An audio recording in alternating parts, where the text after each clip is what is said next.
Hello et bienvenue dans cette nouvelle vidéo. Je suis Charlène, la créatrice de Template Market et spécialiste en création de sites internet sur Showit. Et aujourd'hui, on va parler de comparatifs entre WordPress et Showit.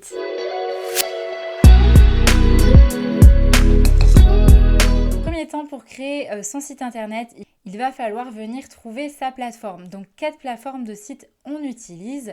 Ici, je t'ai préparé une comparaison de deux outils que j'ai utilisés, que je continue d'utiliser, à savoir WordPress, qui est un système de gestion de contenu, donc un CMS, qui est l'un des plus utilisés dans le monde et qui s'utilise généralement avec un builder, donc un constructeur de pages, comme Divi ou Elementor. C'est un outil que j'utilise depuis mes tout débuts, à vrai dire, et je commence de plus en plus à m'en éloigner parce que vu que je travaille essentiellement pour des prestataires de services, ça reste une plateforme qui requiert de la technique, qui n'est pas très simple ni intuitive. Donc je me dirige de plus en plus vers Showit que je commence à connaître très bien du coup. Et c'est la plateforme que nous utilisons pour designer tous les templates de sites internet parce que c'est beaucoup plus simple, ça ressemble vraiment à Canva, il y a vraiment zéro technique. C'est beaucoup plus simple quand on n'y connaît rien et du coup c'est beaucoup plus simple à prendre en main lorsqu'on utilise l'un de nos templates Showit. Donc du coup, j'ai commencé par analyser la prise en main. Donc au niveau de WordPress, que ce soit avec Divi ou Elementor en constructeur de page, la prise en main n'est pas simple pour un débutant. Moi, je travaille majoritairement avec Divi, qui est un constructeur, un thème et un constructeur de page. Qui est vraiment une usine à gaz. On peut faire beaucoup de choses, mais il y a vraiment beaucoup de recoins, il faut connaître, il y a beaucoup de choses à connaître, on est vite perdu et on ne comprend pas toujours comment c'est fichu. Ensuite, au niveau de Showit, du coup, la prise en main est vraiment ultra simple et immédiate. C'est comme sur Canva. Quand je dis que c'est comme sur Canva, c'est par rapport au fait que avec un constructeur de page comme Divi ou Elementor, on a un système de grilles et de colonnes finalement dans lesquelles on va pouvoir venir faire glisser des blocs. Alors que sur Showit, il n'y a plus du tout ce système de grilles et de colonnes. On peut faire glisser les éléments et les disposer absolument comme on veut sur la page. Avec Divi, si je veux mettre quelque chose qui sort un petit peu de la colonne, par exemple, ou être un peu original sur un contenu, il va falloir connaître finalement, soit utiliser du code, et après il va venir falloir le repositionner en version mobile, etc. Ou alors passer par des recoins du builder qu'on ne connaît pas toujours quand on commence. Alors qu'avec Showit, on va vraiment positionner un élément sur la page, on va pouvoir le mettre où on veut et ça va être de suite beaucoup moins compliqué. En termes de design et créativité, avec WordPress, Divi ou Elementor, il est compliqué de faire quelque chose d'un peu original sans aucune connaissance. Parce que tout simplement, on va utiliser un template, alors on va utiliser les modèles de base de Divi, et vu qu'on ne connaît pas trop, ça va être compliqué de vraiment le designer ou vraiment le prendre en main comme on veut et se l'approprier et l'adapter à 100% à notre entreprise. Alors qu'avec Showit, la liberté est totale, il y a zéro technique, il n'y a pas du tout de code ni de plugin. Parce que sur WordPress, il y a une partie plugin, donc il faut souvent ajouter des plugins pour des fonctionnalités. Sur Showit, c'est pas du tout le cas du coup. Quand je parle de liberté totale, zéro technique et zéro code, c'est notamment par rapport à cette histoire de grille et de colonne que je mentionnais juste avant. C'est que c'est vraiment comme un document Canva, un PDF ou une image où on va faire rajouter nos textes, nos éléments. Donc c'est vraiment très très intuitif. Au niveau des plugins, donc sur WordPress, il faut ajouter souvent des plugins pour des fonctionnalités. Donc si je veux par exemple créer un carrousel avec des avis clients, donc je vais vouloir appuyer sur une flèche et du coup qu'il y ait les avis qui défilent, etc. avec la photo de la personne, il va falloir probablement ajouter un plugin, sachant que sur Divi, c'est faisable, mais je trouve pas que le carrousel soit hyper adapté et hyper esthétique. Donc c'est faisable, il va falloir ajouter des plugins pour avoir quelque chose qui soit vraiment sympa. Mais du coup, qui veut dire ajouter des plugins veut dire impact sur la vitesse du site. Et du coup, ce qui fait que le site peut devenir plus lent s'il est mal entretenu avec le temps. Sur Showit, il n'y a pas besoin de plugin parce que tout ce qui est nécessaire à la création d'un site vitrine est inclus. Les sites sont beaucoup plus rapides dû au fait qu'il n'y ait pas de plugin du coup. Et quand je dis tout ce qui est nécessaire à la création d'un site vitrine est inclus, c'est-à-dire qu'on peut rajouter par exemple des codes de widgets externes. Donc si je veux vouloir rajouter une vidéo, je vais rajouter un encart qui s'appelle Embed qui va permettre d'intégrer du code. Si je veux créer ce fameux carrousel d'avis, en fait, je vais utiliser un système de Canva. En fait, c'est des vues qui sont différentes. Il y a différentes vues. Je vais mettre une flèche et je vais mettre sur Click Action de la flèche, et je vais dire de passer à la diapositive suivante, au diaporama suivant.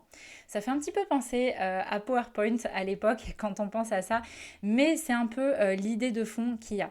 En termes de performance, donc avec WordPress, avec un builder comme Divi ou Elementor, ce sont des builders, donc des constructeurs de pages qui sont quand même assez lourds et remplis de fonctionnalités.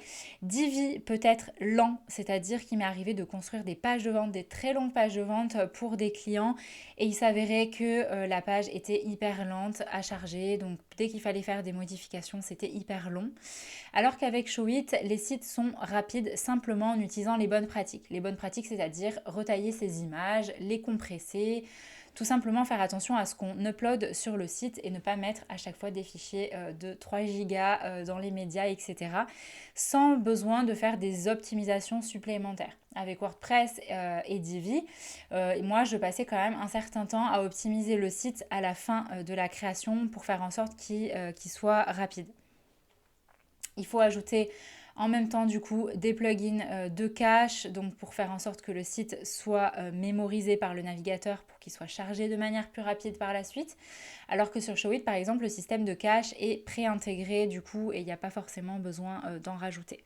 Donc c'est des petits détails mais c'est des choses à savoir, et quand on se lance dans la création d'un site WordPress avec Divi et Elementor, on ne connaît pas toutes les bonnes pratiques, il y a vraiment beaucoup de choses à mettre en place, on ne peut pas juste installer un thème, créer des pages, etc. Il y a vraiment beaucoup de choses à connaître en termes de responsive design, en termes de plugins à utiliser, sécuriser le site, les performances, etc. Alors que sur Showit, il n'y a pas du tout ça.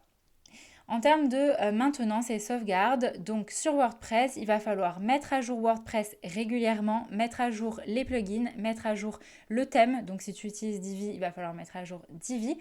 Et ça peut, de temps à autre, causer des soucis. Ça peut, par exemple, c'est assez commun qu'après une mise à jour WordPress, il y a un menu qui s'affiche plus bien, ou alors le site s'affiche complètement différemment. Voilà, qu'il y ait des éléments qui sautent à cause de mise à jour de plugins, de thèmes ou encore de WordPress. Il faut également prévoir un système de sauvegarde parce que du coup, dû à ces mises à jour, ça peut arriver que ton site ne s'affiche plus, ou qu'il soit cassé, ou qu'il ait un problème. Du coup, il faut avoir des sauvegardes de côté pour pouvoir pallier à cet éventuel problème. Du côté de Showit, en termes de sauvegarde, il n'y a absolument aucune maintenance ni sauvegarde à faire. Donc c'est un vrai gain de temps de ce côté-là. Personnellement, on dit toujours les cordonniers sont les plus mal chaussés.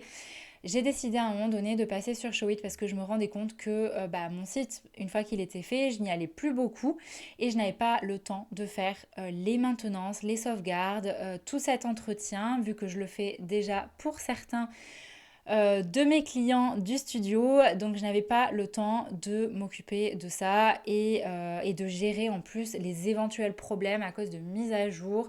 Ça me prenait 1 heure à chaque fois. Du coup, là au moins je suis sûre que j'ai plus de soucis avec Showit.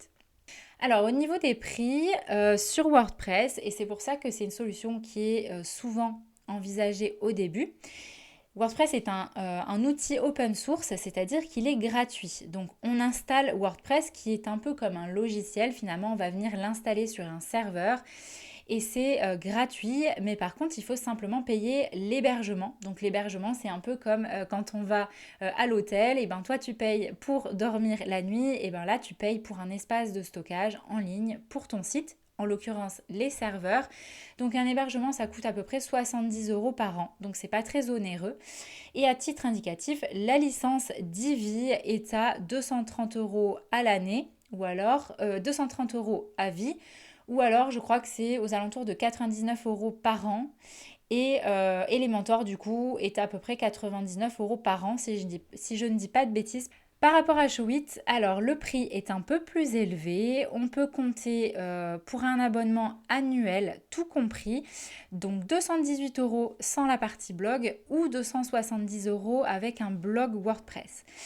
C'est un petit peu plus cher, mais comme je le disais juste avant, compte tenu qu'il n'y a aucune maintenance à faire, pas de sauvegarde, il n'y a pas de plugin en plus à payer parce que sur WordPress, il y a des plugins qui sont payants, donc souvent c'est des forfaits annuels qu'on paye pour ajouter les plugins. Et finalement, mis tout ça bout à bout, je pense que ça revient moins cher en termes d'investissement de temps finalement d'opter pour Showit. Qu'est-ce que je veux dire par avec un blog WordPress?